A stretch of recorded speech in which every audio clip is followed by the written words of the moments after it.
అయితే మరి హిందువులంతా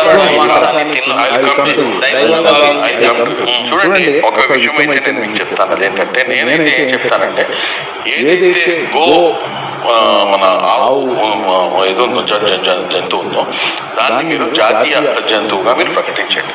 number 1. Number 2, పూర్తిగా నిషేధించండి. నేను తింటాను అని చెప్పి స్పష్టంగా ఎందుకు చెప్పారంటే, నాకు నా ధర్మం నాకైతే నాకు తినే పర్మిషన్ ఇచ్చింది.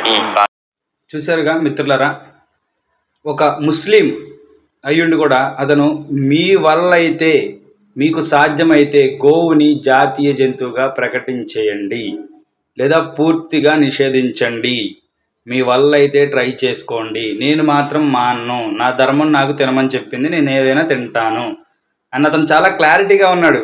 ఇక్కడ క్లారిటీలో లేనిది ఎవరైనా ఉన్నారు అంటే ఒక హిందువులు మాత్రమే, కళ్ళు మూసుకుపోయి కూర్చున్న హిందువులు మాత్రమే.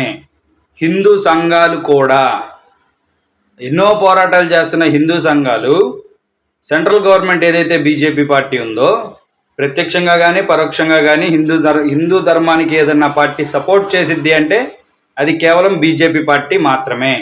అది అందరికీ తెలిసింది, జగవెరిగిన సత్యం. కానీ ఇన్ని హిందూ సంఘాలు ఉండి ఇంతమంది గోరక్షకులు చనిపోతున్నా కానీ ఎందుకని కేంద్ర ప్రభుత్వం గోవును జాతీయ జంతువుగా ప్రకటించలేకపోతుంది?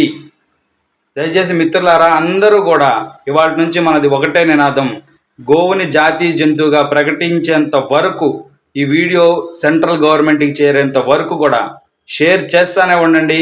ప్రతి ఒక్క హిందువు కూడా దీని గురించి వీడియో చేయండి. మనం లైవ్లో కూర్చొని లైవ్లో డిబేట్లో మాట్లాడుకుందాం.